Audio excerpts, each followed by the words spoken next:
Ugh. It is the last stop on the one-way trip on the road to WrestleMania as we take a pit stop down under in Perth, Australia, known for its wonderful museums, white sandy beaches, and we will see who punches their last chance ticket to WrestleMania as we come together and simply predict the Elimination Chamber. Hello, everybody, and welcome once again to another edition of Simply Predicting, this time for WWE Elimination Chamber, taking place in Perth, Australia. Here are the start times if you choose to watch it. But of course, me and JJ will be doing it at a delayed time. More details are to come. But once again, welcome to the fun. And once again, as always, I am the simple man of the simple brand, the voice of the JMM, forever grateful professional wrestling. Damn it! And my name is Noah Foster with this illustrious panel tonight. I have the renegade JJ Williams, both our wonderful barkeeps from Stat Boy Sports Bar, the lovely and always positive Dory Lou, and the one with all the stats you can imagine, Stat Boy Mike. Along with us tonight, of course, is longtime friend of the Multiverse of Media, Emmanuel, and truly the golden voice of the Multiverse of Media, MVP of Karaoke Nights, Natalie. Everybody, it's great to see you, and to everyone in the chat, thank you for tuning in. Please subscribe, comment, tell a friend. King Mike, good to see you. Before we get into the night's festivities, let's go around and get everyone's initial impressions and level of excitement towards this PLE down under in Australia at the Elimination Chamber. JJ, you and I will be calling on delay because you're not going to be up during the middle of the night, but I will be watching New Japan Pro Wrestling, but I honor your choice. And it's good to see you. How you feeling about this show, my friend? This is it, the last stop before WrestleMania. You know, it's funny because whether it's No Way Out, which was originally, the February pay-per-view, or Elimination Chamber, I always feel like there's a certain aura about this show where it's like you really start to get the chili pot boiling as far as what's going to be happening at WrestleMania. Right. The Rumble, that's the kickoff of the road to WrestleMania. But you really start to see paths take their course and, storylines start to get shaped with this February pay-per-view. We were kind of joking earlier, you call it a pit stop on the road.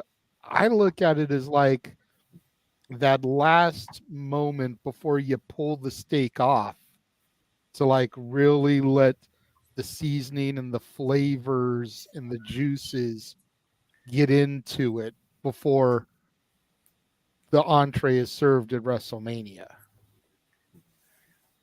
A little bit of shrimp on the barbie. But all right, I get what you're saying. By the way, I like my steak medium rare, but that's a whole different question. And this isn't sponsored by Texas, as far as I know. Stat Boy likes it thrown in the back of the grill and come off burnt.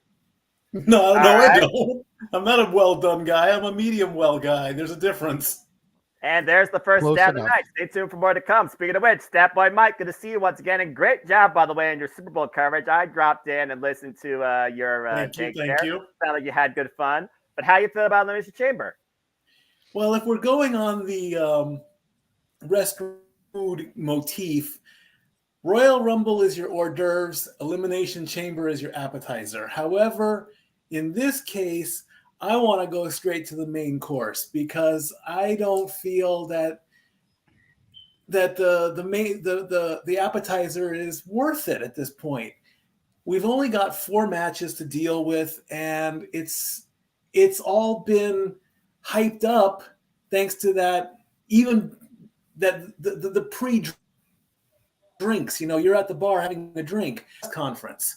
So now we know what the main course is going to be. There's no excitement right now.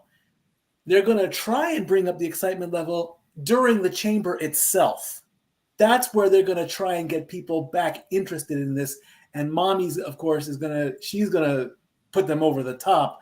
But it's like it's going to go from 0 to 100 when you hear, "This is my brutality." And that crowd is going to be hot. So Mommy is going to save this pay-per-view. As far as everybody else, I'm a little bit leery, but I want to be wrong in this case. And there's one Breaking news, here's another statistic for the Stat Boy. Hors d'oeuvres and appetizers are the same thing. Go ahead, Noah. No, they're not. Whoa. Yes. No, they're not. Hors Oh, d'oeuvres yes, and they are. appetizers are not the same thing. Yes, they are. Hors d'oeuvre is French for an appetizer. Boom! An hors d'oeuvre is that little thing on a toothpick. The appetizer, you actually get it on a plate. Not necessarily. Uncle Mikey, just give up. Just give up. Fine. This is Okay, I'll one listen battle to this. that Mike is not going to win against his other barkeep here. And this is definitely a panel of one-on-one exhibitions to come in probably tonight's discussion as soon as possible, as we've seen. Before we get to Emmanuel, now I do see you have your hand up. So go ahead and talk about how you feel about the show. And yes, what's on your mind? I was just going to ask if he does win any of the arguments. However, that's unrelated.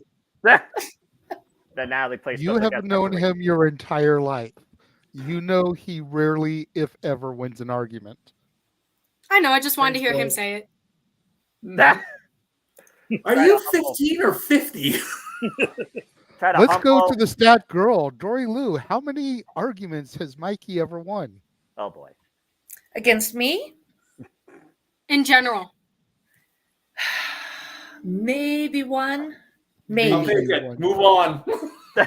Moving right along. Okay, well, as we keep moving along here, I love this stuff. That being said, Emmanuel, good to see you. I don't know if Arlene's going to join us, but in case she can't, Arlene, we'll see you for WrestleMania, and stay tuned, folks, because WrestleMania is going to probably kill my voice once again, because I'm going to be busy as ever, and I look forward to it. In the meantime, Emmanuel, I know Arlene's going to be participating against you in this. I, of course, will send her the form too. But how you feeling about this PLE? How you feel about Elimination Chamber? Kind of like on paper, like it seems predictable. Sadly, like I hope like the performances are going to be solid. Like let's face facts. Like WWE always kills it in PLEs, but the predictability is off the charts. Like it seems like a no-brainer. I gotta try to mix it up. Try to pick something else, but you never know. But like, it'll be a surprise. And Noah, I think we're the 2 men out because we're like there's 4 family members in the chat, and we're like they don't get the shenanigans. Listen, I'm the moderator. I'm just a simple moderator here, and I've always been a standout my whole life. I walk alone in this pit of danger, and I always will, then now and forever. But I appreciate you putting me in some spot. Anyway, good to know, Emmanuel. And again, Arlene, appreciate your viewership, and shout out to Walter Cruz, who's also in the chat. Natalie, welcome back to State of Predicting. I believe this is your second time now on this platform. And how you feel about Elimination Chamber? I'm kind of indifferent about it. Like, there's definitely better, but like, I don't know. What happens, you know? And I'm excited for some of the matches. There we go. You know, kind of good note, but I do kind of agree that it is kind of filler because we could just get straight to the point, but no. Look, you should know by now when it comes to any time you have JJ on the screen along with me and Statboy especially, there's going to be capital S shenanigans, and that's part of the entertainment. So if nothing else, folks, you're not entertained. And I figured away it's going to be a fun discussion. Speaking of having fun and positivity, nobody has it more than anybody else I know of besides this wonderful person down here. Dory Lou, it's so good to see you again. How you feel about the chamber, my friend? Well, first of all, thanks for having me. And how do I feel about the Elimination Chamber? It's a good excuse for me to request a day off from work.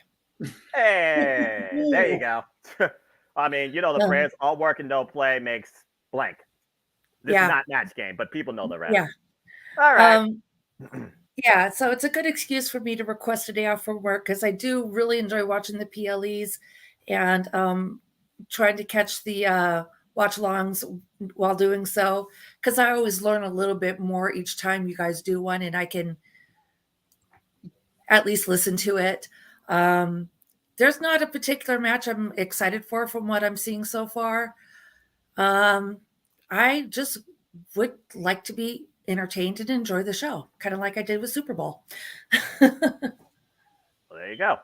Well, you don't have to worry about somebody running across the field to reach a touchdown, but you do have to worry about a bunch of people enduring punishment inside structures. So, without further ado, again, chat, you know what to do. If you want to dictate the conversation, don't need to dictate at Cast Ending Studios. Super chat, as simple as that. And the link to the predictions form, of course, will be in the chat down below, or comments, once this video concludes, as well as my community tab, as well as my Twitter. As, of course, I host the league for anybody that's a fan of all things wrestling, including the team. And right now, it's pretty dead even across the team board, with most people getting 7, including me. But, of course, last year's winner is Caitlin and Aaron. I put them up there on the top for a reason. Alphabetical order. And also, of course, the Galaxy so far, 60 of you, including everybody here, have competed so far too. So again, Natalie, Statboy, Dory, Emmanuel, Arlene, and everybody that's also been involved in the chat, good luck to all of you. Let's keep the fun going. But I think without further ado, ladies and gentlemen in chat, let's get right into it. So yeah, this is the last stop before WrestleMania 40. And we're going down under for the first time ever in Perth, Australia, in Opus Stadium. And due to the fact that this will be live in a place below the equator, it's going to be at a very unique time. For those that are willing and daring, here are the starting times for you. Australian Western Standard Time is 6 p.m., while Eastern is 5 a.m., and Pacific is 2 a.m. in the morning. And we're over the 10-minute mark in case JJ wants to talk his thoughts with that time slot. But there's your welcome back. Just ungodly. That's New Japan Pro Wrestling right there for you. But yep, so in case you want to watch it, it's Saturday, available on the Peacock. But of course, we'll be doing a delayed reaction, spoiler-free recording, noon Eastern Standard Time, I believe. So stay tuned for more on that. All right, let's go ahead and get into the matches. And I think we'll kick things off with what they did at the Royal Rumble, the women. For one title has been determined, the other one has not. And this is the first half towards determining that other picture. Let's talk about the Women's World Championship match qualifying Elimination Chamber, as all 6 of these women actually qualified. What a crazy concept, by the way. We have, of course, the newly returned Naomi from TNA. We have returning from injury Liv Morgan. We have the man Becky Lynch in what has been the only saga hyped up since prior to Royal Rumble of Mommy versus the Man. I just want y'all to keep that in mind. We have the EST of WWE Bianca Belair that was supposed to face Rhea Ripley last year, but was injured. We have the newest signing to SmackDown, Tiffany Stratton, and the returning, brought back and all, Raquel Rodriguez, who, of course, qualified last after winning a Battle Royal. Also coming back from injury, and I believe she, from the last PLE, which was Survivor Series the last time the title was on the line. Oh, no, it was Fastlane, because Survivor Series was always start. But, of course, at Fastlane, Raquel fell to Mommy. So you got a couple of first-time appearances in the chamber. You got a couple of previous victims of Mommy where apparently they didn't learn their place. And you have some unique ideas of where WrestleMania could go based on who wins this. As always, with Elimination Chamber matches, we will have 2 picks. You will have a primary pick worth 2 and a secondary pick worth 1. So that being said, let's go around the board and get everyone's thoughts and see what y'all think awaits on the marquee for one half of the Women's World Championship match at WrestleMania. Dory, let's start with you. What are your thoughts regarding the Women's Elimination Chamber here, and whether it's Rhea Ripley or Nia Jax, gonna be Rhea, who you think should be on the other side of the marquee for WrestleMania? Oh, well, I'm a little bit partial to Bianca Belair, her being a Knoxville native, and I'm only an hour north of that. Fair. I always mix myself up. I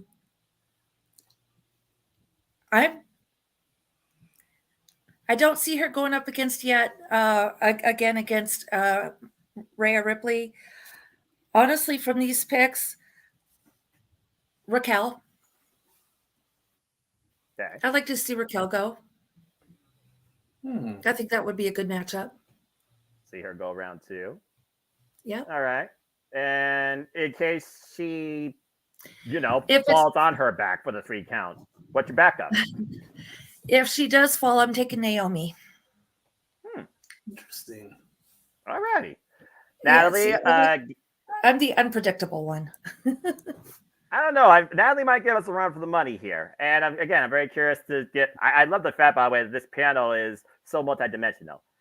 Natalie, what's your thoughts on this women's chamber? Who would you like to see, or who you believe deserves to be part of this near main event level match at WrestleMania? All right. I'm kind of copying a bit here because I was going to say the same thing as Dory for both 1 and 2. But here's my logic. Here's my logic. Okay. Have Raquel win, go against Mommy, beat Mommy, as much as I hate to say it, and then have Raquel versus Liv. Oh. The former tag team partners. Okay. All right. Short, sweet, straight to the point. Very interesting. And of course, she's smacking up on Doris, so let's go with Naomi. All right, Yeah. Emmanuel. So, Emmanuel, you've been very critical sometimes when it comes to certain superstars. That's why you and Arlene always butt heads. So, let's see if you butt heads with these two.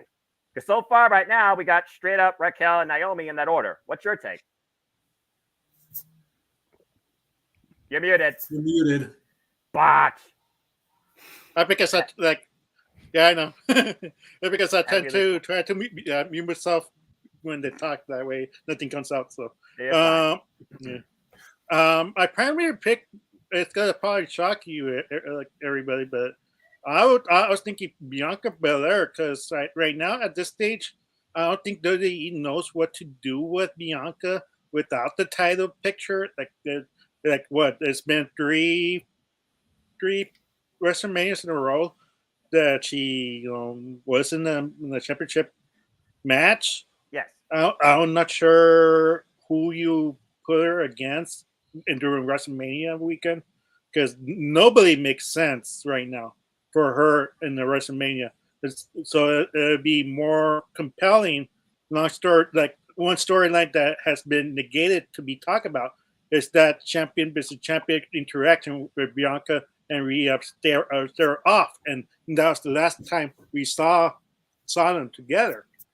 And I think that was in Survivor Series when they were champions, and that's when Bianca lost the title, or Night of Champions. I don't know which pay-per-view it was, but that's my primary pick. Because I think WWE's in the same situation as Charlotte. Like they don't know what to do with Bianca without the title, and it's sad to say. My secondary pick, I don't want to see Becky Lynch, even though it's teased a lot. I mean, a lot. They're trying to force feed you, and sadly, that's my secondary pick, sadly. I don't think Liv is deserving. I don't think Raquel is deserving. Tiffany Stratton just came up. It would be a mega rocket boost if she beat Rhea Ripley in her debut of WrestleMania. Can you imagine that stock will go up the roof if she beat her in WrestleMania? But like Naomi just came back, she doesn't really need the title right now, and I feel like it's more like I'm not sure what you do with Naomi as well because she's a babyface. Bailey's going to be a babyface, and you're not going to have her in the title picture anytime soon. So it's kind of like there's a lot of women in the middle of nowhere and they need help. They need a secondary title. I'm not sure what they do with it, but they need something badly because there's a lot of question marks there. A lot of misinterpreted pieces, like a bunch of extra components from something from IKEA. I can definitely understand that sentiment, though. I've been saying all the time about the state of women's wrestling. If y'all want to hear a rant about that, that's a super chat. But I don't rant for free.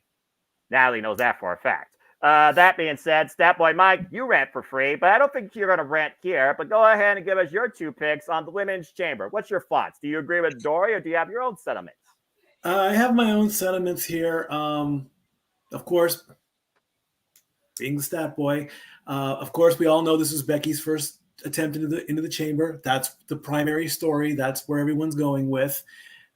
So she is my first pick. I'm going to take Becky because I think WWE is going to satisfy an accomplishment that has been happened before. I did not look up first time participants and winners, but I think Becky is going to join an elite list of participants to do that. I do like Bianca. This will be her 3rd trip into the chamber. or no, her second, excuse me. Botch. Liv has the experience factor. This will be her fifth. Tiffany Stratton is making her Elimination Chamber match debut. This will be Naomi's second, and this will be Raquel's second. Based on that, I'm going to pick Liv as my backup, just on the experience factor alone. They're all going to do something amazing, I would hope. Here's the oddball one. I think Tiffany is going to do the high spot, be it jump off one of the pods, or the only thing the women's haven't done is go through the glass. I don't see that happening. If they do it, wow, then they are really trying to save this pay-per-view, because the guys go through the glass more than anything. The women, if that happens, it'll be scary, but it might look good. I don't really want to see it happen, but you never know. Naomi and Bianca, they'll be doing mostly the technical spots. Raquel will be doing the strong spots because she is the lifter of the group. And like I said, don't sleep on Tiffany, because just because she's cute on the outside, she's probably deadly on the inside, and she's probably got some things that'll just shock the hell out of you. But I'm going with Becky because, that's the way the story's going. Yeah. At the end of the yes, Manuel. I was about to ask Becky, who's your second pick? Becky and Liv. Yep. Yeah, he's gonna watch her and see if she actually lives in the moment, like she did when she won Money in the Bank. But again, I almost feel like I shouldn't even have to pick a second pick, because out of these 6, who literally the last month has been hyped up, face-to-face, confrontational, hyping up the audience to write fanfics and think about this WrestleMania level main event, it's Becky Lynch. She's the only one at this point that has any sort of relevancy in matter and value and high marketing selling for WrestleMania against Mommy. There's a reason why those two women only were face-to-face against each other at the WrestleMania kickoff. None of these women even were involved in that picture. Bianca Belair was half at a reality show. She's already a made woman. Got sponsored by C4, was champion last year, and has a reality show with her husband. The rest are out more so to prove a point and be more than just showcase spot at WrestleMania. But they'll probably do another women's showcase because you got to get everybody on the card. So simply put, I'm just going to go with the fact of I do want to see Bianca versus Rhea happen, because, again, it's supposed to happen last year. It didn't happen. Hasn't happened yet, because Bianca has been feuding with Damage Control for the better half of 6 months.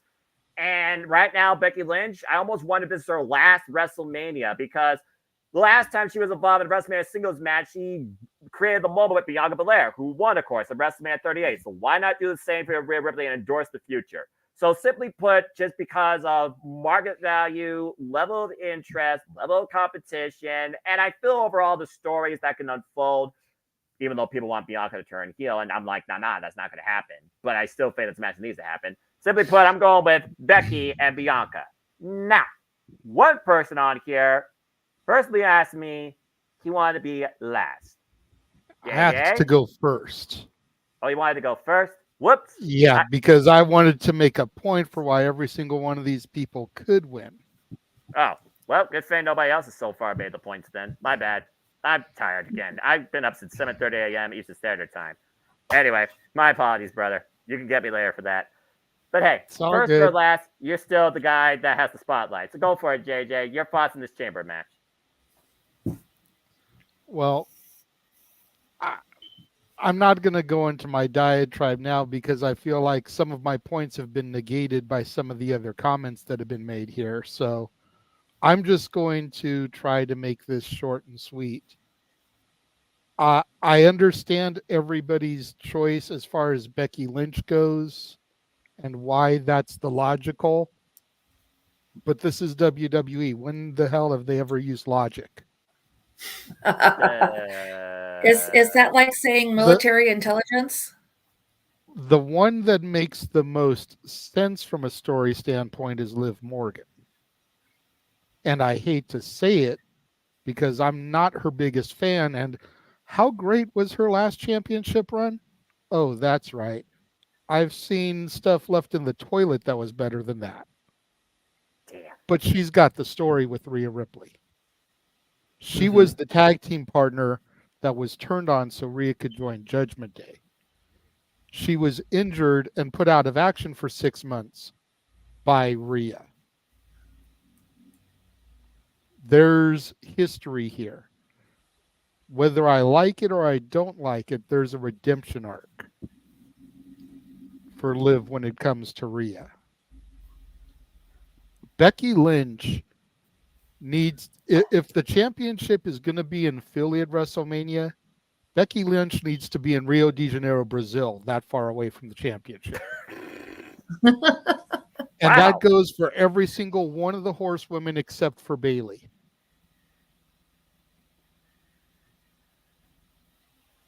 I'm over the horsewoman in the title picture. There. If I'm being honest, as much as I love her, I'm over Bianca in the title picture. To your guys' point about not knowing what to do with her if she's not in the title picture. I believe there was a certain woman who showed up in the Rumble who kind of mirrored Bianca. You say Bianca has been feuding with Damage Control for the better part of 6 months. Why not have Bianca and Jade versus Kairi and Asuka at Mania? Bianca keeps her undefeated streak intact, keeps her championship accomplishments intact. 2 years winning it, 1 year retaining it, this year with the tag titles. Jade gets a mega push being paired up with Bianca, doesn't lose a Mania match like that because Jade shouldn't be losing this early. Now you've found something for Bianca to do at Mania. She's in the title picture, but she's in the tag title picture. She's helping to get somebody over. Helping to build. No, we don't want them one-on-one yet, Walter. Save that. Let that be WrestleMania 41. I'm about to say that build that's it for a year. That's a WrestleMania level match waiting to happen, but we need more of Jade than just the fact she threw Nia over the top rope by herself. But that being said, what's your take on Naomi and Tiffany, knowing they're young tenured in WWE? Again, Naomi just returned, and your Tiffany Stratton just finally rose up from NXT and is officially part of SmackDown. Where do they go from here? As far as where do they go from here, I don't know. Both of those are reasons why I could see them going over, though. Naomi was just a champion, granted in another Fed, as of January 13th. Correct. Like a month and a half ago. I could see them building her, especially since, you know, the bloodline is still the most dominant thing, and she is married to Mr. No Yeet himself. I'm not gonna rant tonight. I'm not gonna rant tonight. For whatever reason, they've still kept her away from the bloodline. I think they need to feed into it.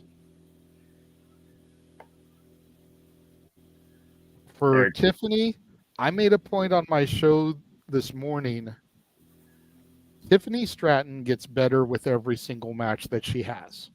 And you all can read more about that on For the Love of Wrestling. Please check it out every day on Renegades Reviews, as always, part of Cast 18 Studios. Continue. Tiffany Stratton is what Brie Bella should have been. Oh, wow. Brie Bella was dating and then married Bryan Danielson, arguably the greatest technical wrestler of all time. How did Brie Bella never improve in the ring? Tiffany Stratton is dating / engaged to Ludwig Kaiser, who runs with Gunther / Walter. Yes. And every match that she has, she's getting better and better. Gee, I wonder if they do more than play wrestle at bedtime during the day and train. She definitely looks like she's in there training with those guys improving so that she can be at that Imperium level. She doesn't want to disappoint. Yeah, for real, what Arlene said. All right. Damn. As far as Raquel goes, again, Yes. she just came back from injury. Yes. You know, I could see her getting that push, but when it comes right down to it, the two that make the most logical sense are Liv and Becky. I'm just flipping my pick as far as what Mikey and you said. I'm making Liv my primary because I feel there's more history, more story there. You know, finish the story, right? Oh gosh. Mm-hmm. And Becky is my secondary. Fair. Again, it's all very fair analysis. So good kickoff discussion. Now we're gonna go ahead and change things here. While we talk about Emmanuel, I see your hand real quick. What's up? Just real quick, with our reinstatement, Charlie wishes her moonsault is that pretty as Stephanie's. Just to say that, I agree with her. And second, do you think Nia Jax is gonna destroy somebody like what Edge did with Kofi Kingston, take a spot and insert herself in the chamber? It's kind of weird that to put her over that much in that 6-woman interaction in the chamber just to squash everybody else. It's kind of weird. The whole point of that was to remind everybody that they're all focused on Mommy. Yep. And everyone is completely looking past Nia. Yeah, exactly. Nobody thinks Nia is going to win. In so other words, she went out there and destroyed the field to be like, I can destroy every one of you just like I can destroy her. Exactly. It's all I about have a feeling the women's chamber is going to jerk the curtain. Ding. Yes, that boy.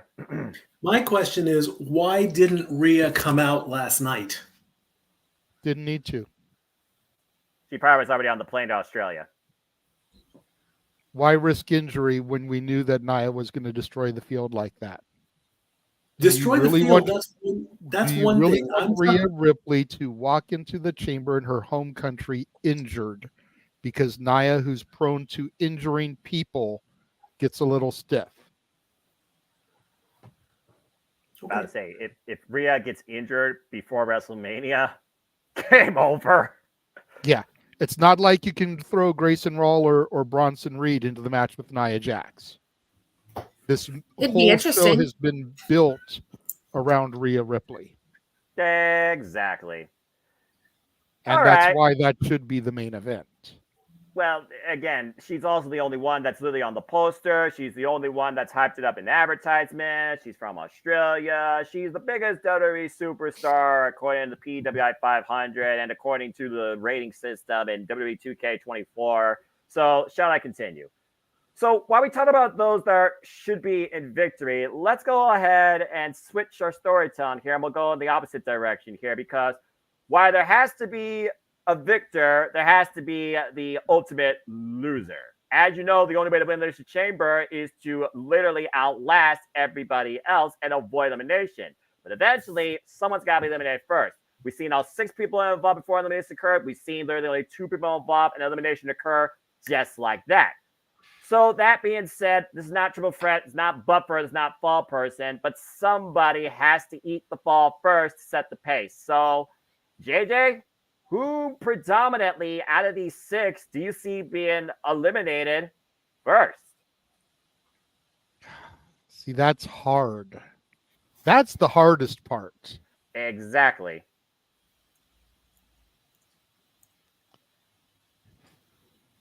And we have until Saturday to change our mind, right?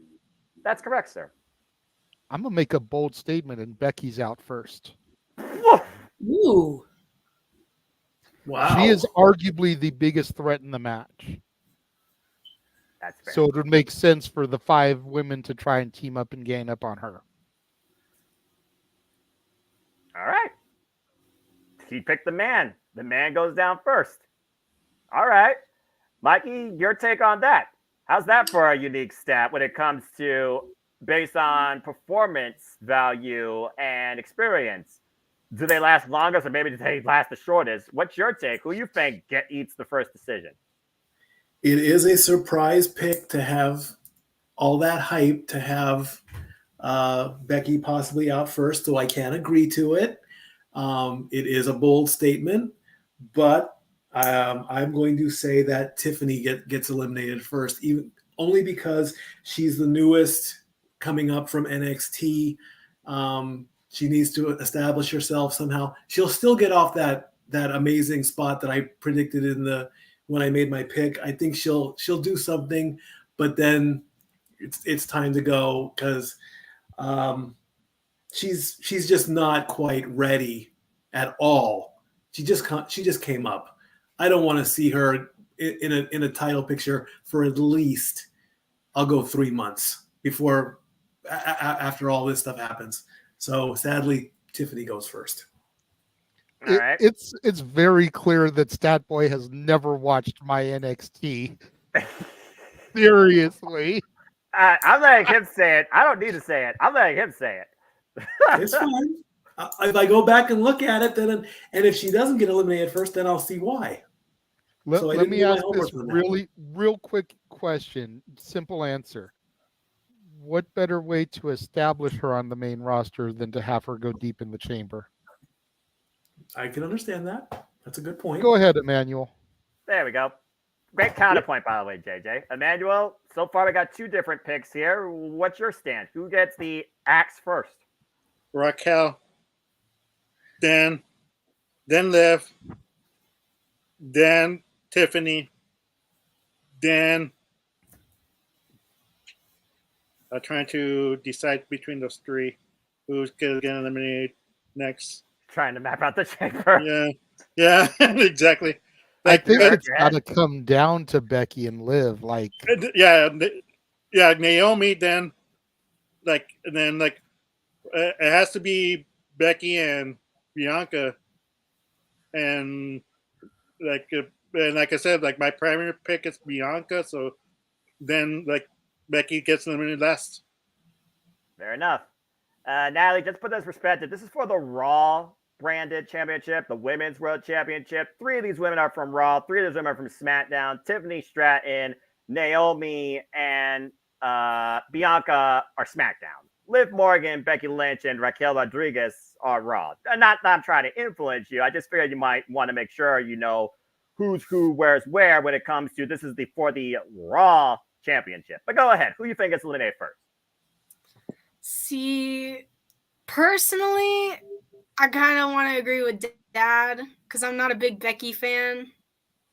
So, I mean, I could see them ganging up on her to kind of get her out of there quicker. That way she's less of a threat, like Dad kind of said. So, he made a valid statement. So, I'm kind of having to go with him. Ladies and gentlemen, that's why she's my daughter. Like daughter. Great minds think alike, and we'll see if great minds are right. But then again, he also said that he might change his. And again, when you could change yours up until the deadline, and I'll make it. Fudge it. I'm not sleeping Saturday night. You got till 4:30 a.m. Eastern Standard Time to let me know. I want to change my pick. Otherwise, it's final. Dory, who you think gets eliminated first? We got a little bit of a spread out field here. We got Becky, we got Raquel, and we got Tiffany. So do you think one of those names gets eliminated first, or do you have a different take? I'm kind of leaning towards Tiffany, but at the same time, with Becky being the biggest threat, seeing them gang up on her and get her out first, I'm kind of torn between the 2. Wow.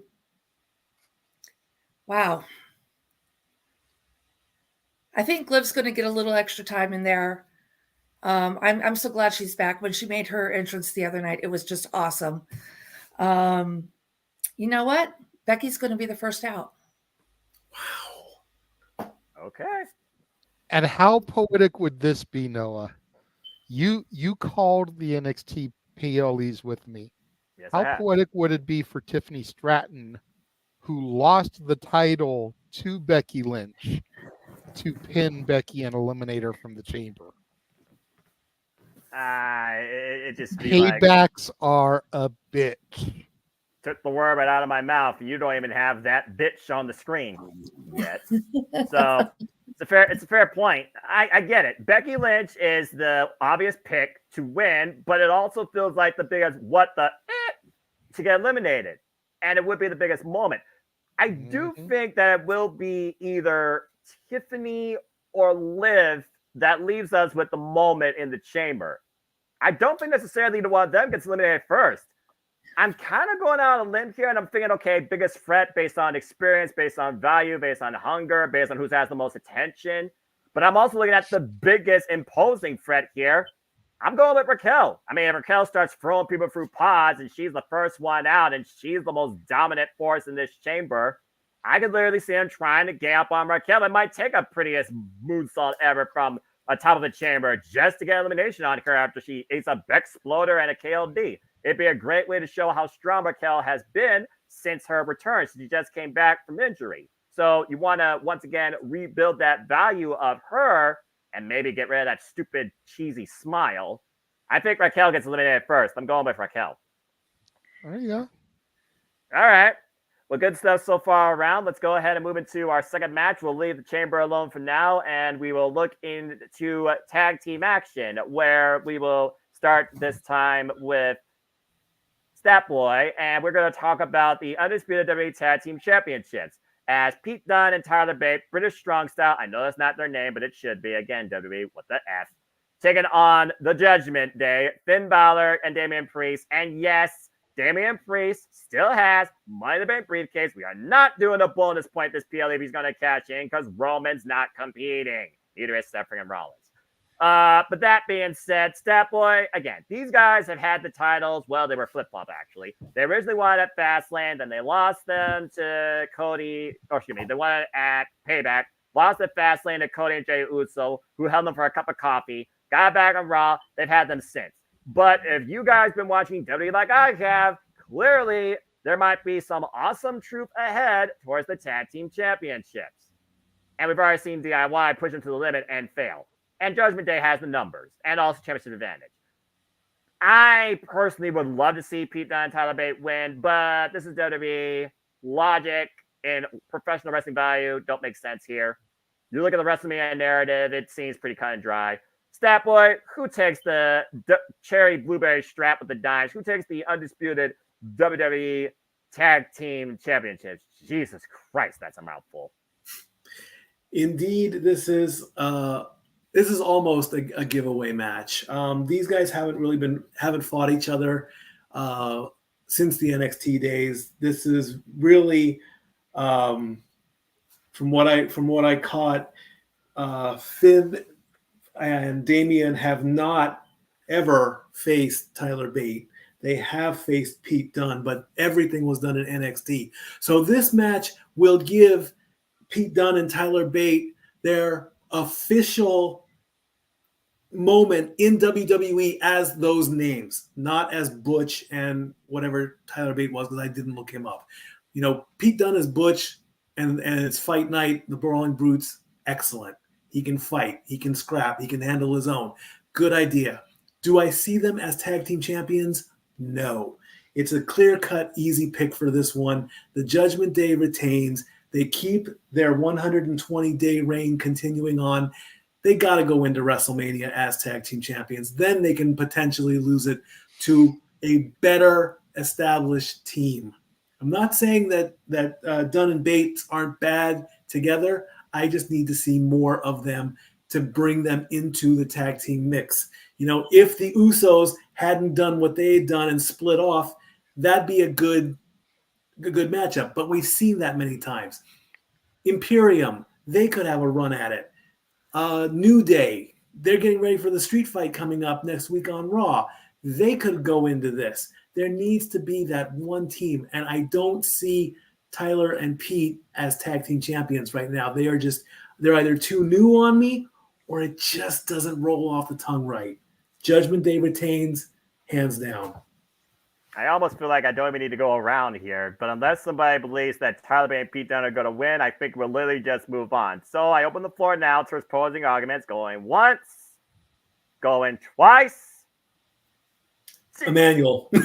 What the hell, bro? He has to be the wild card. Yeah, I have to be the wild card. Somebody has to be. That way the conversation is a little bit longer. I think bring the idea of the possibility of Pete Dunne and Tyler Bate winning the tag team title. Like I get it. Like Judgment Day is in a streak, and it makes sense. Like I agree with everything Mike said. It makes sense to continue it to WrestleMania, but to be honest, it's like I really want The Miz and R-Truth to be the ones to dethrone Judgment Day and have that happy comedy act. You know, like it's gonna be a short reign for them. Like if they do win the tag team titles, would they lose against the Judgment Day again? Like who like which tag team is out there that's heel? It's kind of nobody. Like only AOP makes sense. And there was another one, yeah, AOP. They're a good team that could possibly do it. Yeah, the Creed brothers, well, personal feelings aside, they could have a run with it. The Creed brothers could have a run with it. Why? How about them? You know, there are established teams that should be coming up. I'm not saying it's not going to be a bad match. They'll put on a good match. They just won't win. Yeah.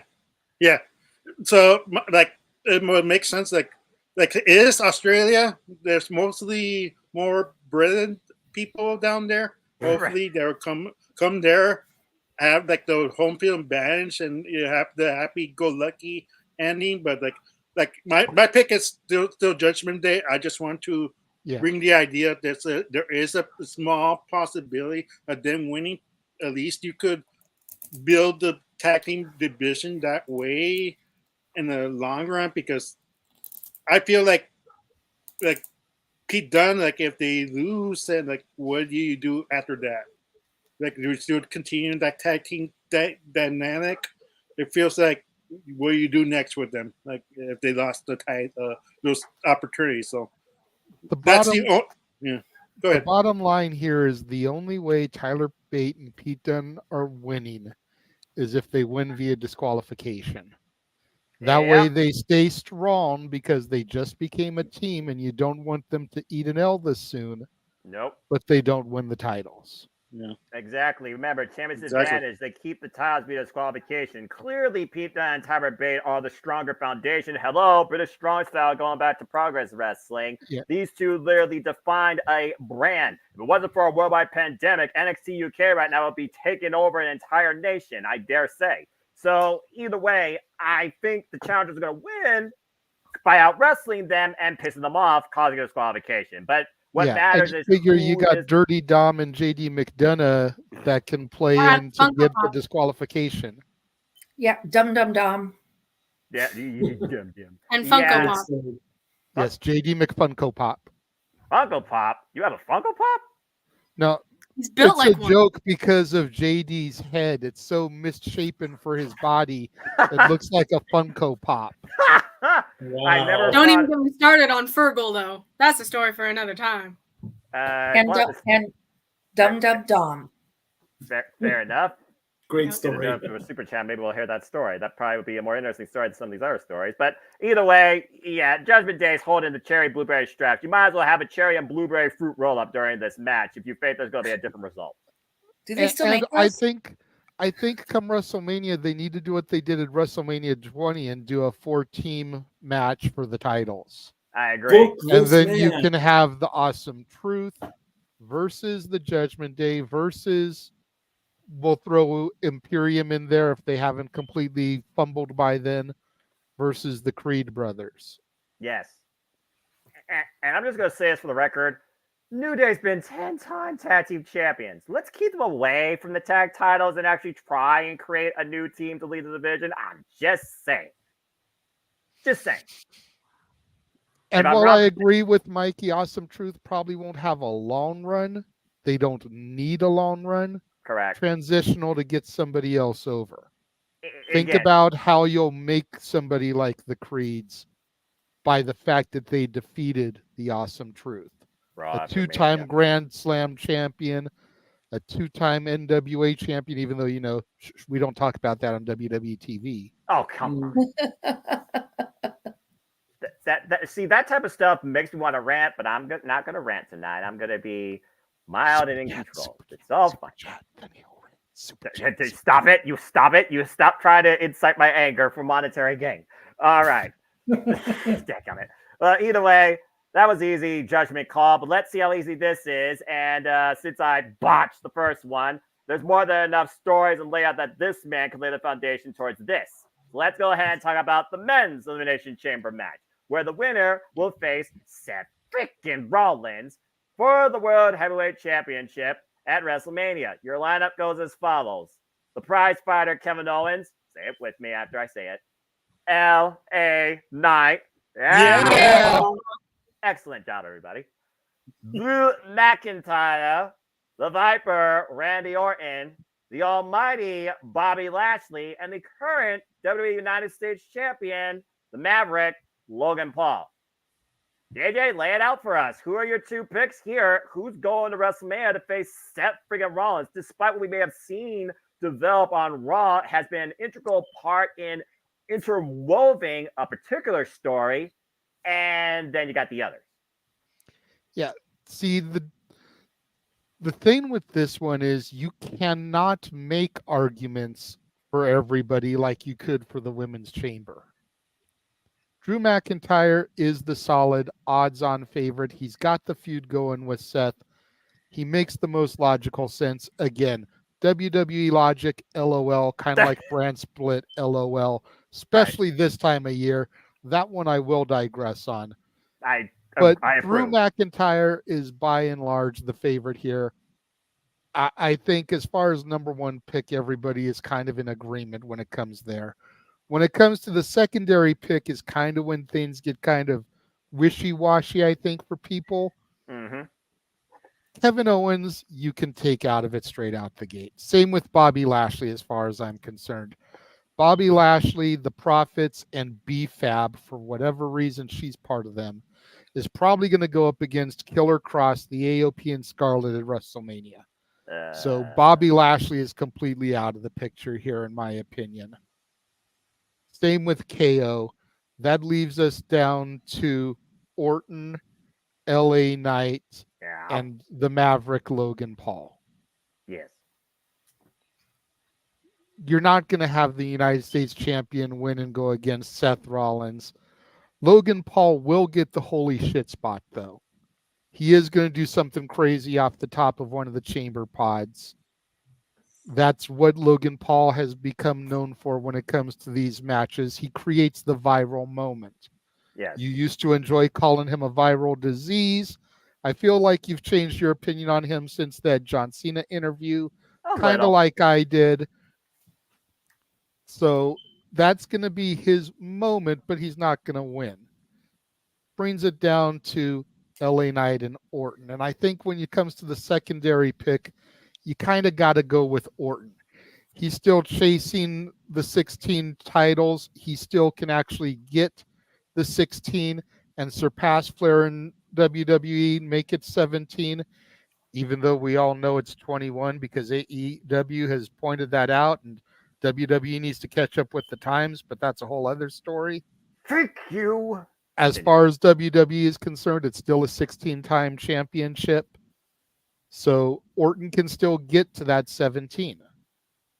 And winning the chamber would be the start to getting to Rollins and making that happen. LA Knight is probably going to be in the mid-card picture.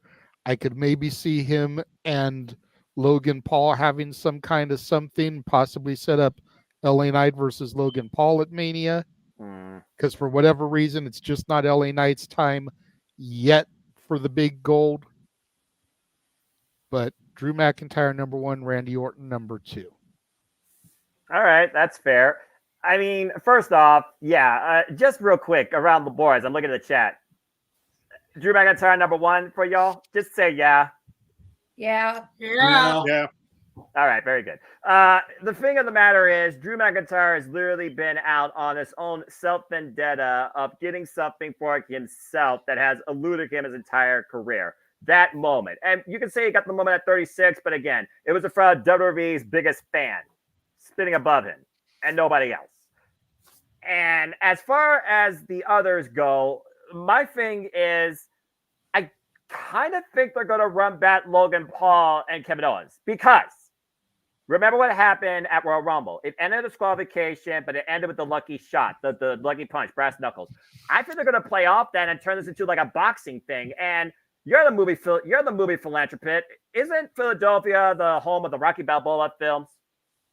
It is. I can see him running like a boxing exhibition type thing for those two over not even the United States Championship, just Pride.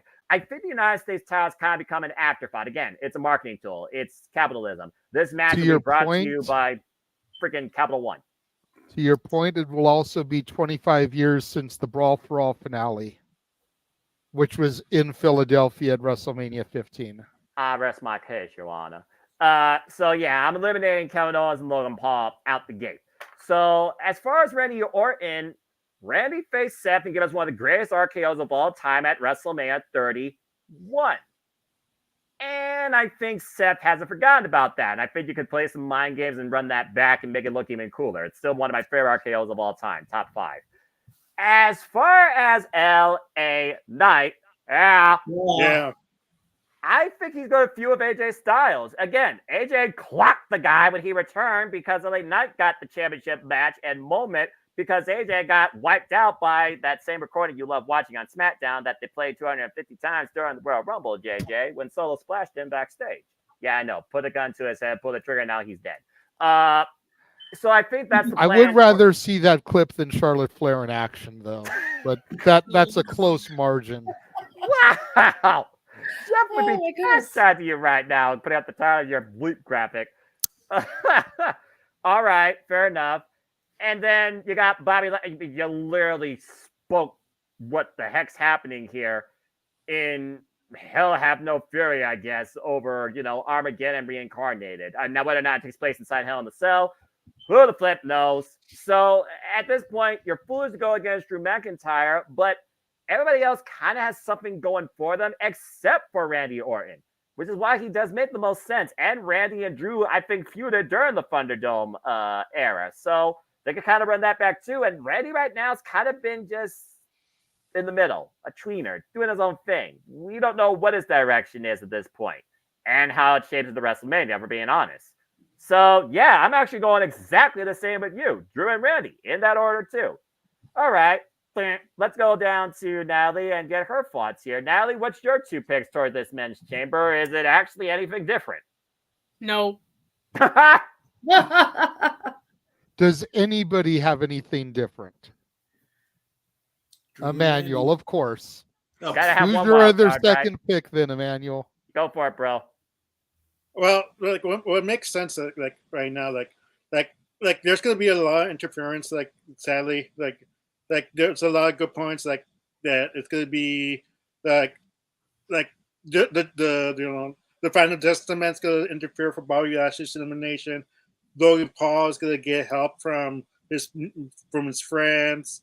Like AJ Styles probably costing LA Knight, but that's my second to the last. That's my second pick, LA Knight. Oh. This is Drew McIntyre's, and that will set up a more meaningful title match, like a match later on. Because AJ versus LA Knight, like by itself, like no, like it. But if it's him, Drew McIntyre and LA Knight final 2, that's more reason for him to get mad, saying you screw me, you made it personal. Now it's time for me to, kick your ass, basically. And that's what it is. Like, they're gonna make it a triple threat match for the United States champion, because I feel like whoever pins Logan Paul is automatically gonna be inserted for the U.S. championship. Whoever pins Logan Paul, it makes sense if it was LA Knight, because I don't think Kevin Owens needs the title right now. For the U.S. title, like he's more of a main eventer than a mid-carder. But that's my opinion. But LA Knight needs that kind of title win in WrestleMania. So it'll make sense if it was LA Knight as the last two with Drew. I mean, as long as LA Knight rolls up in the Slim Jim car, I think he's a made man. He'll be sponsored by Slim Jim no matter what he's doing at WrestleMania, I think. I mean, they're trying to give away that car and $75,000 to fans. So just saying. All right. Oh, I'll take it. I'll take the 75,000 in the car. Oh, one more thing. One more thing. The only reason why I'm not going for Randy Orton, even though I like Randy Orton, is because it is the chamber. I'm not sure if they're still using the padding. If there is, that's pretty wise of them. But how much do you want him to spend on the chamber, to be honest? And because you have to remember himself, like his back issues. Is he gonna be the last one to appear in the chamber? That's Probably. that's the questions you have to ask. Yeah, that's a good point, actually. And again, unlike other chambers, we also have no idea what the order is. There's been no matches or no indications for anybody that has an advantage or who comes out 1, 2, 3, 4, 5, 6. So it's a very fair point. But yeah, if Drew McIntyre doesn't win this, he pretty much is officially eliminated from WrestleMania, in my opinion, and he will still invade it and ruin everything. So If it was up to me, I'd have KO and Logan start it. yeah, just to see actually if we would get one punch inside a cage. So I mean, it just feels like to me right now, until that whole dispute's settled, that they're gonna keep feuding, and the title at this point, afterthought. So You know what's wild? That this matchup has 5 people from SmackDown and 1 from Raw, and that's Drew. Everybody else is from SmackDown. Karen Owens, SmackDown. Oh, LA wow, Knight, I didn't even think about that. Well, that's definitely a lopsided as you can see it. All right, well, that being said, let's go ahead now and determine who is the weakest link. So let's go around and see what everyone's thoughts is towards who is first. Who gets eliminated first in this one? Yes, Dory? But did Mike pick his second? Oh, I wasn't sure if Mike also had his hand. Mike, you have an alternative second too, brother? I agreed with the group. I'm saying Drew and Randy, only because Randy has the most experience and he's a previous winner.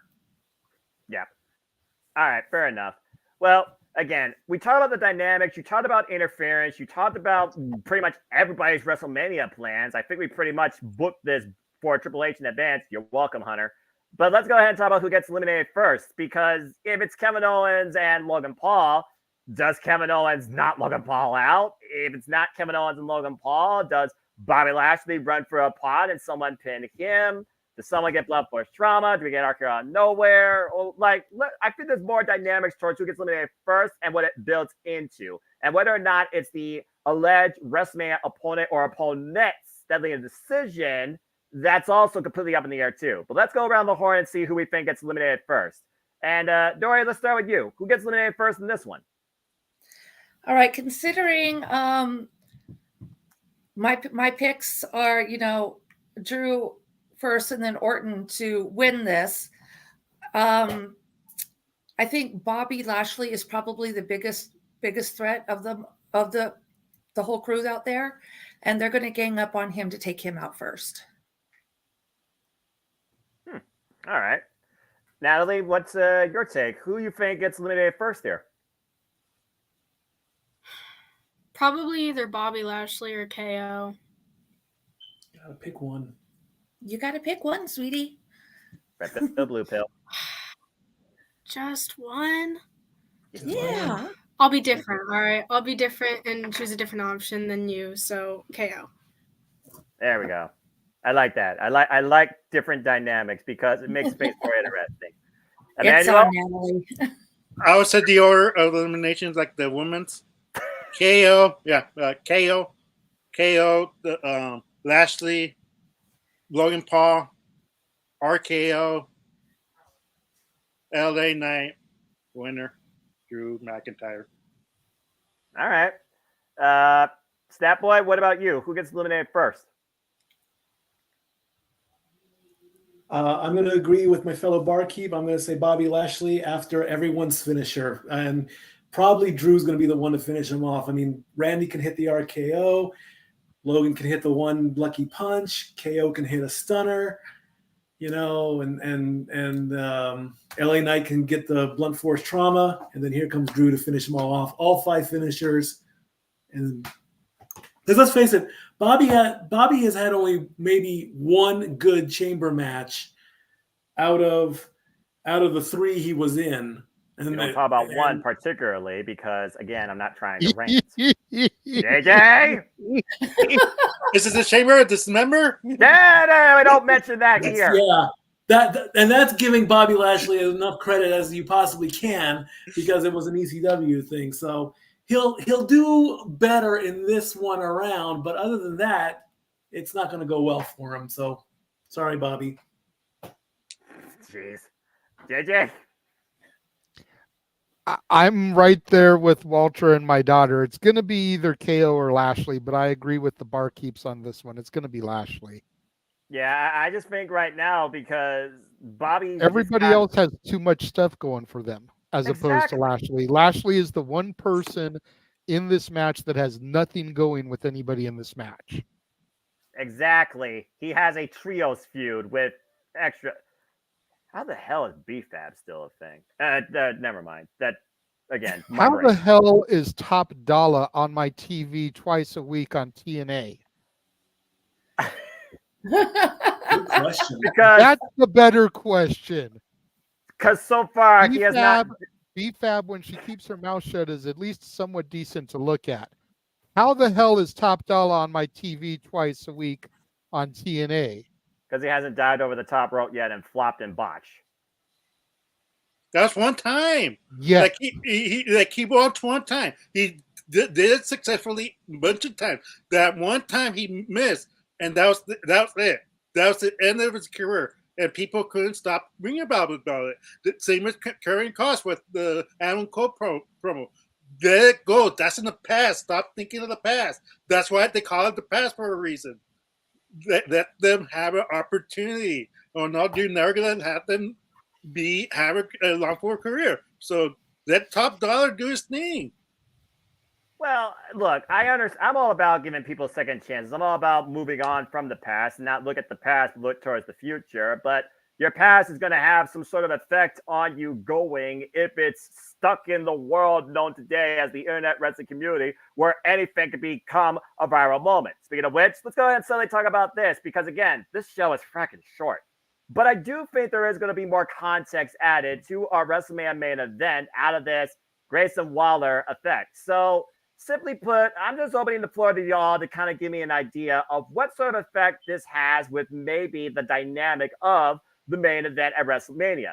As Seth right now wants to be Cody Rhodes' shield, as Cody looks to stick his sword into the tribal chief. Yes, Natalie, I said that. But we also heard that The Rock said that he is going to do everything in his power, and yes, folks, he's a member of the board, to make sure that Roman leaves the championship. So I just want to open it up for a little bit of discussion here, because I think that something big has to come out of this, because if nothing else, you're freaking selling the WrestleMania main event with this segment. So if you don't do something to really build into that match, why the hell is this happening besides the fact Grayson Waller is from Australia?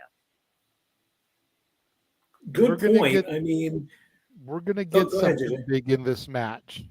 We are going to get a classic live via satellite Rock promo. You're wrong for that. They wanted the country of Australia wanted The Rock on their show so bad, and now that he's heel, he's going to give him The Rock on their show live via satellite. Damn. That does sound like that's how you move the needle. That's how you move the storyline in the main event. You get The Rock, maybe even Roman Reigns too, kicking back at home, chilling, drinking beers, clowning on Cody and Seth in the ring. You know, get a couple Cody crybaby jokes. Let Roman talk about the Losers Bracket Championship. Gotta move that merch. Right. I see that happening here. Do you see Paul Heyman showing up in any capacity? As always, like, ladies and gentlemen, So you're gonna have to have this travel team. unnecessary. Nah. Unnecessary. There's no bloodline anywhere else on the show. There's no Jey Uso. There's no Jimmy Uso. There's no Solo Sikoa. There's no need for the wise man to be there. So you don't see the It's bloodline. not like they're going to announce him for the Hall of Fame in Australia. That makes no fucking sense. Nay, that's true. So you don't see the blood at all trying to take advantage of Cody and Seth and trying to attack him. You don't see any sort of like fallout from this wall affair as far as someone destroying the set. Nope. I think the most we're going to get of the bloodline is live via satellite, because that's what The Rock loved to do. Think about his feud with John Cena, who he thought was so beneath him. He wouldn't even show up to the arena to address Cena. Same thing. Well, they wouldn't be drinking beer; they would be drinking The Rock's tequila, which we still need to Not try. at 5 o'clock in the morning. They wouldn't. Oh hell! Of course they would. It's always tequila time. No. I mean, it's 5 o'clock somewhere. So there Thank you you. Yeah, but by the time they get to that segment, it's probably going to be 7. True. It's still 5 o'clock somewhere. It's fair. Also true. Time stops nowhere. Yes, Emmanuel. And Yeah. also, we did talk about this maybe being something at one point. I don't think it's going to happen at WrestleMania, but I wouldn't rule this out. Go ahead, Walt. Go ahead, Manuel. Yeah, just a quick question for JJ. Like, so you don't think the Waller talking to Paul Heyman meant nothing less on the SmackDown this time, or it's more to it? I don't think it meant anything as far as this. Okay, because like it's kind of like a question like, is Solo and Jimmy gonna attack them from behind? Is that is that why he's kind of talking to him like, hey, we're gonna attack him from behind, and try to distract him as long as possible type of deal? I mean, again, we can change our thoughts on it up to, what time did you say? 4:30 in the morning on Saturday? Yes. We'll know come SmackDown if they're there or not. Okay. But if we don't see any sign of the bloodline on SmackDown, then there's no reason to think that they would interfere at the pay-per-view. Mm-hmm. Yeah, it's one thing for Jimmy to cost Jay a spoiler alert. It's one thing to cost Jimmy to cost Jay the Intercontinental Championship. It's another thing for Solo Sikoa to cost Cody Rhodes the match against Drew McIntyre the same exact effing way Cody lost at WrestleMania 39, and yet they helped Drew McIntyre, who blamed the bloodline for the reason he's in the slump in the first place, besides Damian Priest, the freaking idiot. Not hypocrisy, but long-term storytelling with logic. I'll be damned. 1 out of 10 times, W can actually use logic. Who would have thunk it? So I'm just saying. So it doesn't necessarily have to be ruled out, but the bloodline's going to be involved around this segment. I do agree with JJ. It will probably be virtual, and more likely will just be The Rock and Roman together on screen. Now is Roman behind The Rock? I'm just saying. Because at the end of the day, we have to keep one big thing in mind. This is a business. They're not going to fly talent to Australia for no reason. Exactly. And they're not going to fly talent to Australia just to use them for a run-in. No.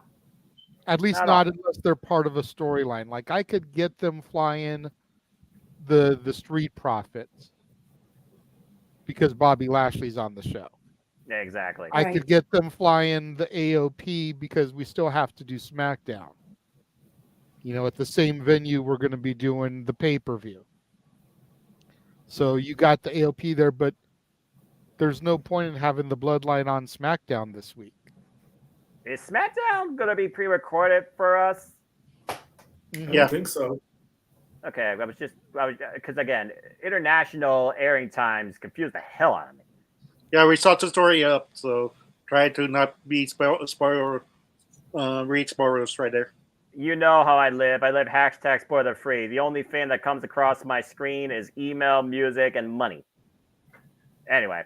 That being said, again, folks, you want to watch the Chamber, here are your local times. Again, we'll be doing our call later on in the day, and we'll be hyping it up as always in our post. But good talk, guys. We had some subtle fun. We've looked at the chamber matches, but let's go ahead and look at what we believe should be the main event, which is the only person that's advertised the show, and she's from Down Under. She has the highest rank on 2K24, arguably the strongest female character in the WWE ecosystem still to this day.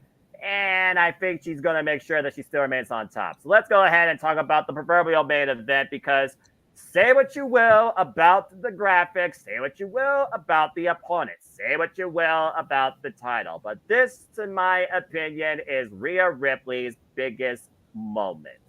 And that's all I'm going to say about that, as I leave it to somebody to, once again, talk about this first and lay the groundwork for their feelings and for their outlook, and who leads with the title and who faces them face-to-face in the ring with the WrestleMania sign looming. Natalie, this proverbially should be the main event of this show, and arguably we're going to get our face-to-face with the Elimination Chamber winner versus the winner of this. Again, the line goes, Mommy is always on top, unless Nia Jax sits down on you. So, Natalie, what's your thoughts with this match? Hey, I call it as I see it. What's your thoughts on this match? And at the end of the day, who confronts the winner in the end? How do we end this show and head into WrestleMania? I would say Mommy retains, because like you said, Mommy is always on top. That, and I think she has enough confidence in herself as Mommy, but in general about defeating Nia. So I think she's gonna be able to defeat Nia. All right. So. And then, based on your predictions earlier, you think Raquel's gonna confront her face to face, the two tallest, most imposing forces of Monday Night Raw, with the WrestleMania sign looming. Boom, there's your WrestleMania match. Mm-hmm. I mean, it's not a bad idea. Again, if that means that she gets rid of that cheesy freaking smile, if you watched her in NXT when she was a legit badass holding the NXT Women's Championship, I'm just saying. It's a fair, simple analysis. But before I move on, what do you think's next for Nia Jax? Personally, I'm not Nia's biggest fan. So That's whatever really happens with her, Yeah, so that sounds about right. Maybe they bring back the Women's Memorial Battle Royal and she wins that at WrestleMania. I don't know. I don't even know what they call that anymore. Just saying. All right. Well, from one astute lady to another, Dory, your thoughts on this match? And again, based on who wins, you also have Raquel being the face-to-face for the title at WrestleMania. So go ahead. Yeah, I'm right there with Natalie. Rhea's going to retain. And it's going to be an interesting match, just size-wise between the two opponents, between Rhea and Nia Jax. And just the fact that Nia is known for hurting her opponents is not a good thing. I've heard it, I've read it, and I've heard it many times that they don't think she belongs in wrestling because she's always hurting someone. She doesn't pull her punches, so to speak. What's next for her, though? I guess it depends on how badly she hurts somebody this time. Ooh. Fair point. JJ, so far, I mean, we called day one. I don't think she's actually hurt somebody so far in this return. And some people argue that her match against Becky on day one was one of her best to date. It made her truly look like a Goliath that crushed a David. And it's kind of turned the whole Becky Lynch backswing into the story that we have now with Mommy. So that being said, what started with Becky and Nia, now Nia and Ripley becoming Rhea and Becky, it sounds like not necessarily long-term storytelling only, but it sounds like, logical storytelling, congruent, linear. So again, your thoughts on this match, and according to what you picked, whoever wins this, Liv Morgan will face them at WrestleMania for the championship. So go ahead. Well, I think Nia Jax is going to win here. I'm just kidding. Oh, God. Rhea Ripley is going to win. Oh, boy. Rhea Ripley is going to win. But I Almost had think a heart everybody needs to give Nia Jax a break. Nia Jax, at least to me, now granted, I was on my hiatus during her first run. Right. But to me, it looks like Nia Jax has really worked on trying to get a lot better than what she was so that she doesn't injure people legitimately. You know, I think we need to give her the benefit of the doubt. She has not injured anybody since her return, to your point. Until such time when she does hurt somebody, we need to treat her like a completely fresh slate, you know? I mean, Ridge Holland still injuring people, got a job. Sammy Guevara still injuring people, still has a job. Nia Jax hasn't hurt anybody, and everybody's calling for her to be fired and let go again. Give Nia a break. To paraphrase the Fab Four, specifically John Lennon, all we are saying is give Nia a chance. What's next for Nia? Now that Chelsea and Piper have lost the belts, I'd like to see Piper and Nia as a team. Two big, bad bitches just wrecking shit on the women's tag division. I mean, I still say Chelsea Green. I'm pissed off Chelsea Green did win that battle royale. I still say Chelsea Green was the MVP of the Women's Royal Rumble. She was, but think about the duo of Piper and Nia as a tag team. Dude, that would be fierce. You'd be looking at a natural disasters type of team. Very true. I've been on the big side. Well, I feel like they kind of tried that though with Tamina and Nia, and why they worked. Doesn't have the size that Nia does. That's Piper true. Does. That's true, actually. Piper does. You know, and think about this. Think about if Piper and Nia can get the belts, and then you see somebody like a Jade and Bianca or a Raquel putting them down to take the titles off of them. How much bigger does that make them and their feats of strength? We already know what Jade can do to Nia. She eliminated her single-handedly from the Women's Rumble. That was awesome. That was freaking awesome. I'm not going to lie. So I'm just saying, I would like to see a tag team with those two. Like I said, a women's version of like the Natural Disasters. All right, I can see that. I just wonder what that means for Chelsea Green, because more Chelsea Green. That means Chelsea Green can get into the actual women's title picture, where she freaking deserves to be. Yeah, not a sidekick or a tag team wrestler. She's one of the best women's wrestlers on Raw. Glad someone realizes talent. Again, let's be real. The best wrestlers for the women's division are on SmackDown. Raw has Becky Lynch. It's got Chelsea Green. And I've made my point. He's not wrong, because everyone else been relegated to a tag team. Shayna Baszler and Zoe Stark. I mean, one point Shayna Baszler single-handedly eliminated an entire chamber, and then Zoe Stark, she literally sent Trish Stratus bye-bye, and she's back in the tag team. He's not wrong. Anyway, jeez. Stat Boy, your thoughts towards this match, and again, based on who wins here, you got Becky in the face-to-face, so go ahead. Well, I mean, it's a given, again, even though this will be the 9th time that they fought each other. Nia has only won in a couple of tag matches. She's never had the one-on-one victory between them. Of course, Rhea has a win in the Rumbles over everybody, and she did eliminate Nia in the Rumble along with 10 other people, so it's technically a shared elimination on that. That's their history. But unless you want to have Australia explode and sink into the ocean, you better have Rhea. I mean, let's face it.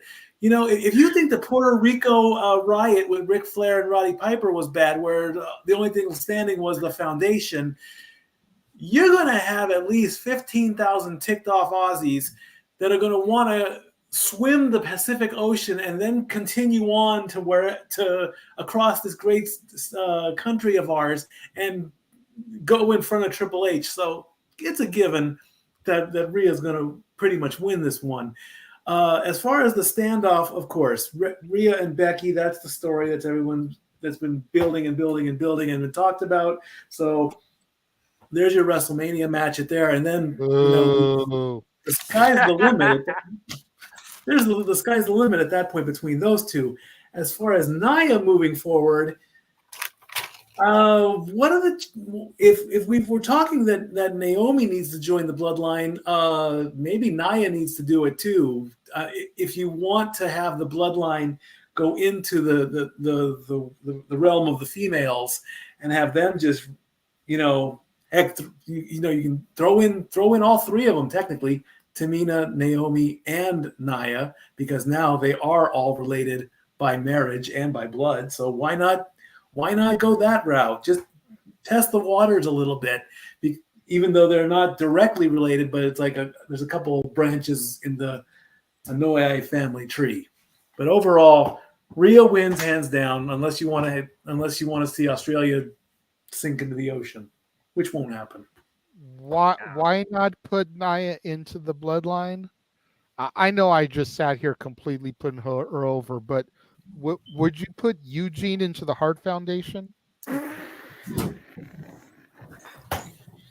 bloodline is excellence on the screen. Whether you like him or you don't like him. Roman Reigns is in God mode. Jimmy and Jay are arguably the greatest tag team of the last 10, if not 20 years. And Solo is a star on the rise. Nia Jax is the shit on the bottom of their wrestling boots in comparison. They're dropping all the bombs tonight. Good grief. I'm just being real. Yeah, I'm about to say, tell me I'm when just you saw being live, real. chat. Again, I'm also the guy who sat here saying give Nia a chance. She has improved. But in comparison to the others, I'm just saying. I mean, again, quality versus quantity. Definition. Nia Jax. Naomi is an amazing women's wrestler. Damn right. Not wrong. Again, no lies detected. Not wrong. Anyway, I saw the unified boos between JJ and the last person now to speak, Emmanuel, who of course picked Bianca to be the person to face off against the winner of this match. So, Emmanuel, take it away. Your thoughts on this, the outlook towards both, and again, BST versus Rhea Ripley. Will you get your wish? Only time will tell. Oh God! Like when asked earlier before we got in, I was the only one cheering for Nia to win the championship, and here's why. Think about it. Since WrestleMania 39 in LA, who has Rhea faced all baby faces? This is her first heel opponent ever. Think about that. First heel. And Nia Jax has the possibility to pin Rhea. Like throughout the whole build-up of the Elimination Chamber, I was getting sick and tired of seeing Mommy and seeing that the stupid commercial. What way to make Mommy a babyface? Because let's be honest, Judgment Day has run its course. What? Yeah. Like, if you think about it, Mommy gets cheered no matter what. It's time for her to be a babyface. It's time. You have to pull the trigger. There's no way you could keep making her a heel and get cheered on a daily basis. Like, so it makes more sense for Nia to win. Can you imagine the reaction and the cameras of the booing people? Like, I don't know how many people are in the stadium. If anybody knows stadium, so you can probably ballpark a number here. It's Opus Stadium, not arena. So I'm on it. Yeah. I don't want to see people throwing Vegemite and beer cans in the ring. I'm just saying. But Nia will eat that thing up. She will eat that thing up. She will embrace it. She will enjoy it because she really pissed off everybody in that stadium. It makes more sense. I'll say like Nia needs to get that title because it makes more sense. Like we've been drained the Rhea versus the man. We've been draining Rhea versus Liv. We are trading Rhea versus Bianca or anybody else. But to have Nia defend the title and WrestleMania could put somebody over because she destroyed the whole women's division last night.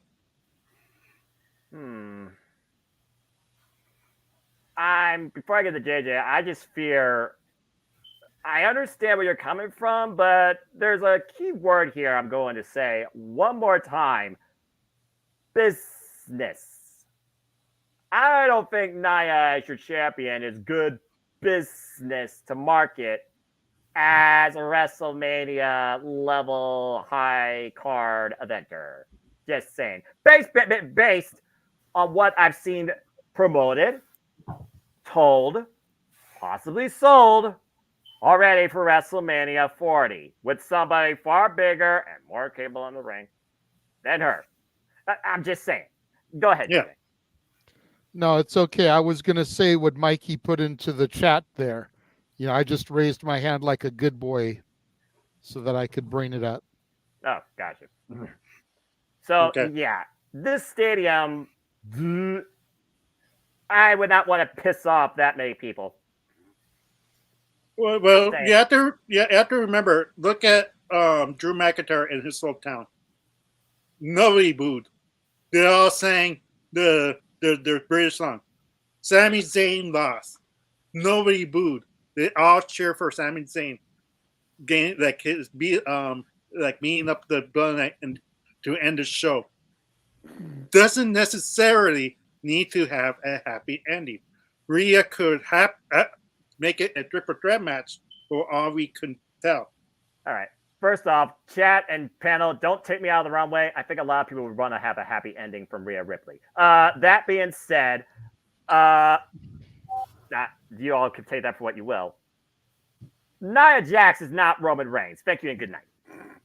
That's exactly what I was going to say is despite the fact that Roman is a heel and retained his title in all those situations, there is still a phenomenal number of people that go to the shows that acknowledge the tribal chief each and every time his music hits and he walks down that ramp. I'm not ranting, but I'm also not going to. There's maybe 3% of those people, if that cheer for Nia Jax. Big difference. He might be being generous. Yeah. Yes, Manuel. Big difference. Yeah, just one question there. If not Nia, then how do you pull the trigger on Rhea face turn? Because it's time for her heel act to go away, basically. It's Raw done. Mania. Raw Mania is where you reset everything. You pull the trigger on her face turn by having her defeat Nia. It's a heel versus heel match. About to say, technically, Rhea Ripley is part of the heel faction of Monday Night Raw, that she is cast as a heel. It's a you notice to your point, she hasn't been doing as much stuff with Judgment Day in recent weeks. It's mainly been the four guys. Rhea's been off doing her own thing because she gets a different reaction than the guys do. She's also more successful. I do agree with your point that the Judgment Day is dead. That's why the tag titles will get dropped at WrestleMania to the Awesome Truth, more than likely. Oh.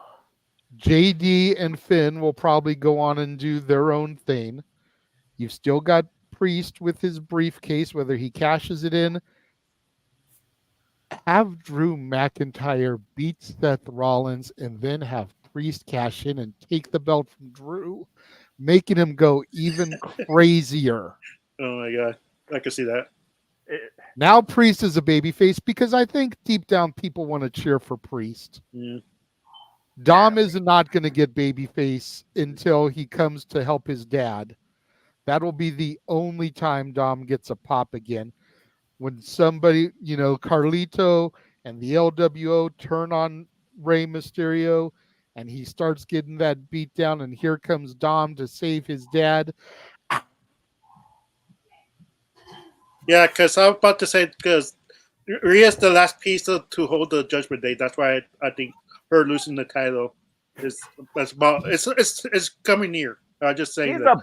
above the Judgment Day. Let's be honest here. She's Yeah. literally on top of everything. Even I can understand that. Anyway, and that's not an innuendo comment either. All right. Well, that being said, one thing's for certain. If nothing else can be taken away from WWE Chamber Down Under, Mommy's going to be on top. And I'm sure we'll be on top of the coverage and further discussion come post-show, as this is, again, our last stop before we finally head to Philadelphia and WrestleMania. Looking forward to doing a panel with all of you once again, particularly for that show, too, whether it's all of us or whether it's separate panels. I'm sure I'm going to be doing panels and discussions nonstop, as well as prediction write-downs for that week of lore and so much more to be in store. But for now, I think we'll be everybody find a do. So thank you all for tuning in. We appreciate all of you. Again, get your predictions in. You know where you'll find the form. It's always a pleasure, my friends, to do this stuff with you. Let's go around, get everybody's plugs where they can connect and further discuss this and so much more with all of you.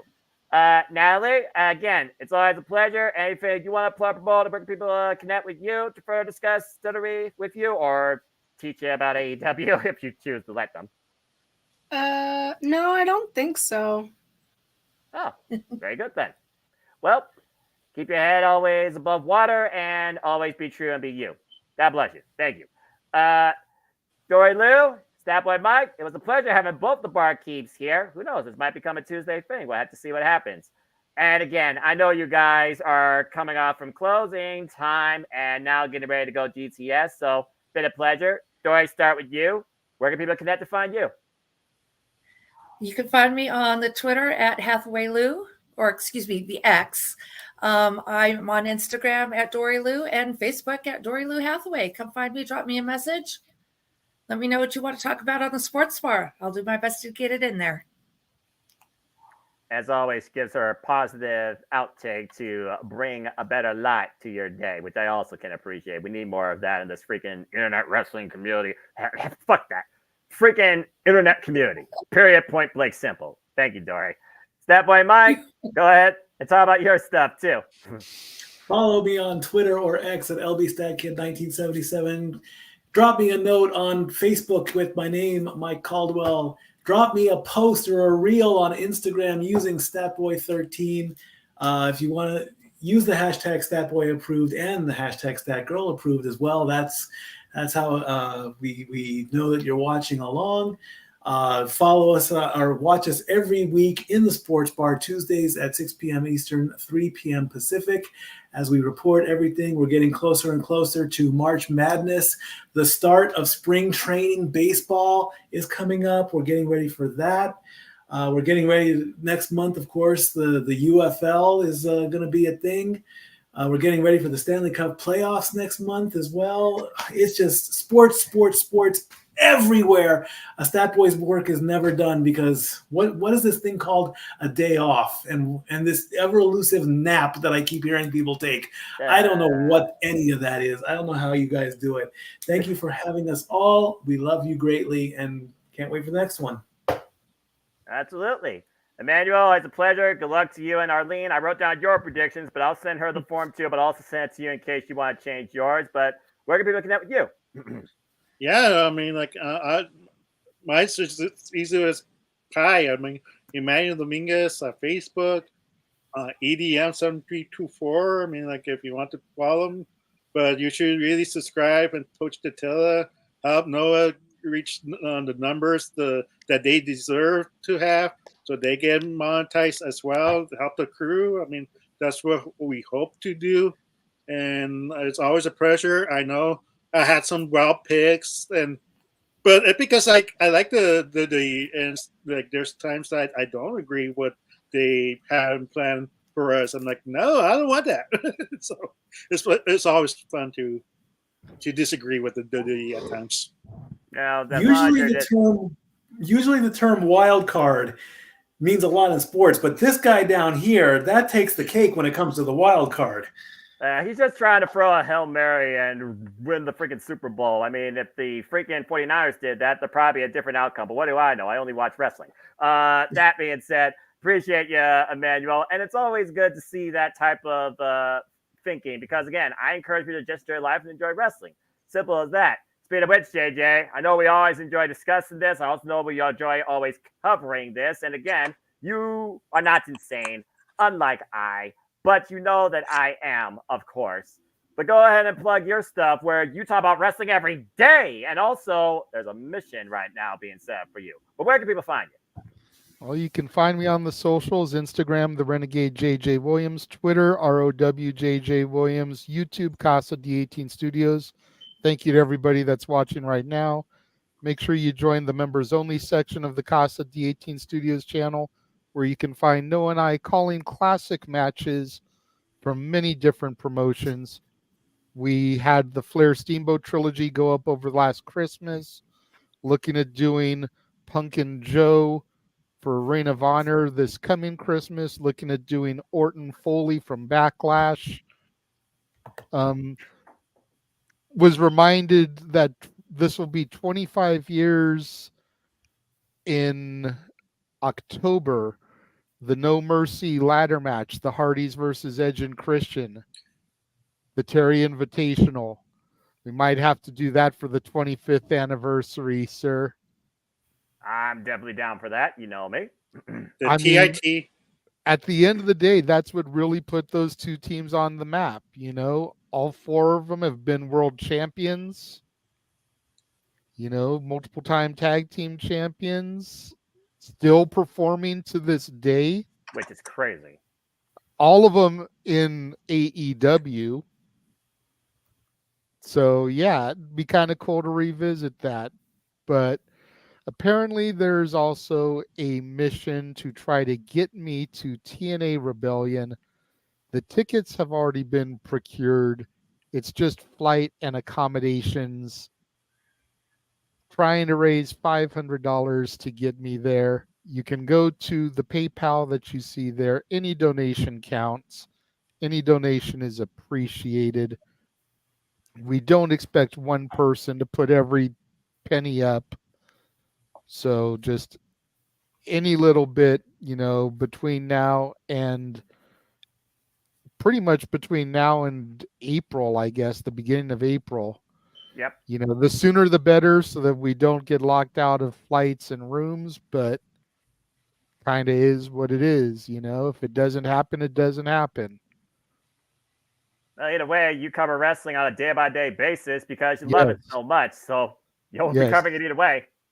Tune in to For the Love of Wrestling. Tomorrow will be NWA Power, TNA Explosion, and My NXT. Damn it. And he doesn't digress. Nope. Thursday will be AEW Dynamite. Friday will be TNA Impact. And then, of course, Monday we run back the weekend shows. SmackDown, Rampage, and Collision. And again, folks, that is every week, every day, all the time, all for the love of wrestling and all things wrestling. So there you go. I'm not quite as crazy as Noah, but I'm getting there. Do I really seem that crazy to you? Yes. Why would people think that? Seriously. I do nothing more, just watch the stuff all the time, 6 days a week, for I am but a simple man and a lifelong fan of, what's this stuff called? It's all at the tip of my tongue. People call it this, call it that. It's in East, it's in freaking UK, it's in Japan, it's in America. I think there's something trying to find in Africa. I think there's South America. I guess there's definitely stuff in Australia. Oh, yeah, Robbie Eagles is from Australia. Oh, yeah, that's right. Professional wrestling, damn it! Anyway. But and he no longer digresses also. That takes some getting used to. All right. I'm just gonna say that for the record. But again, appreciate you, JJ. Appreciate all of you. I know we're all tired. I know we're ready to bid everybody final dues. Again, folks, thank you for tuning in for Simply Predicting. Again, we need to digress. No, we don't. Again, folks, thank you for tuning in. What are your picks? What's your excitement level? Are you already going to WrestleMania yourselves? Are you along with us for the ride virtually, though? We hope that you are. We thank you again for tuning in. Please subscribe, comment, and tell a friend. You can find me primarily on the Twitter and on YouTube at nfoster1916 for all things wrestling. Shout out, of course, to my entire DW family on the Twitter. We just recorded our 50th podcast episode. You can find the entire playlist on my simple YouTube channel, so check out the interview impromptu. We'll be back during the week of AEW Revolution for our pre-end predictions panel discussion as well. And yes, there will be more city predicting along with all that. To keep up with city predicting, prediction leagues, forums, panels, and news, follow me on YouTube, the simple YouTube channel, and then Foster916, and on the Twitter for the full leaderboard results and full results all the time at Foster916. It's all the same unique umbrella. Again, city predicting, there's no let up. We'll be back Friday, 5 p.m. Eastern Standard Time to discuss TNA No Surrender. And again, the next time we discuss WWE, I don't know how I'm going to make this happen. Lord help me. There is NXT Stand Deliver and WrestleMania 40. God help me. In the same week. But also AEW finally kicks off their preview cycle with Sting's last match where it's showtime for the last time with AEW Revolution. So stay tuned for more on those prediction panels. You can follow hashtag to predicting for more on that. If you want to be part of the discussion, like me and this wonderful crew here, reach out to me. Love to have you. I want to keep trying to bring as much variation, as much joy, as much fun as I can for all things wrestling. And I want to bring the biggest outlook I can too.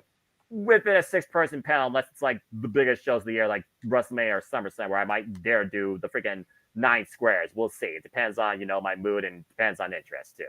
Again, follow my friend Megan Chiba, where she continues to prove that Jason is more than go to her continued wrestling adventures across the pond. Cheers to you, my friend. Take care. You saw it in the chat. So again, as Emmanuel alluded to, we are trying to get that Tilla monetized. So please subscribe to the Tilla at Rangers of Wrestling, where it's wrestling time all the time. That's YouTube.com/Rangers of Wrestling. You can find her at Rangers of Wrestling here on YouTube. So go ahead, help her power up, give her a subscribe, show her some love. Appreciate you, my friend. I'll see you this Friday for our call of TNA No Surrender. And again, she reviews. She's only 18 subscribers away from 1,000. She's literally on the edge on of the glory. cusp. Yeah, she's on the edge of glory. Just get her over the hump, folks. Again, she reviews Raw, SmackDown, Collision, and Dynamite on a weekly basis, along it lately with JJ's NXT, which you all could very well make become a more permanent thing by getting her monetized and subscribing. And again, stay tuned for the weekly Saturday Night Shenanigans hosted by the Renegade JJ Williams, whether it's singing, whether it's ranting, whether it's some sort of other shenanigan or conversation across anything in wrestling. Hosted by the moderator himself, JJ Williams. This is weekly Saturday Night Shenanigans at our open mic night. We'll be back on normal time, 11 p.m. Eastern Standard Time. And again, we do all this crazy, creative, passionate, content-fulfilling madness, even if some of us don't have a social media. God bless you all that don't. Allie, good job. We thank all of you. You make it all possible because, again, this is truly all because of you. And that's all I got to say for now is I'm finally going to let these guys eat, sleep, and do whatever they wish they choose on their Tuesday night, too. For as always, I want to conclude, there are no winners, there are no losers, there are no betters. There are just fans with opinions for this passion we all share. So at the end of the day, folks, support one another, respect each other, protect your mentality, too. Jesus Christ, get off your damn freaking phones. Treasure your families and just enjoy life and enjoy professional wrestling. It is truly as simple as that. Thank you for tuning in. Please subscribe, comment, and tell a friend. We'll find out soon enough who is on their way to WrestleMania as we continue our way down the road. So until next time, make a positive impact in life and have a good night. Guys, it's been a pleasure. I'll see you virtually down under for Elimination Chamber. Have a good night, folks. Pray for us, 2 a.m. Stay safe, y'all. That's if you're that crazy. Yeah. Yeah. All right, I'm hitting the button. Good night, everybody. Night. Good night.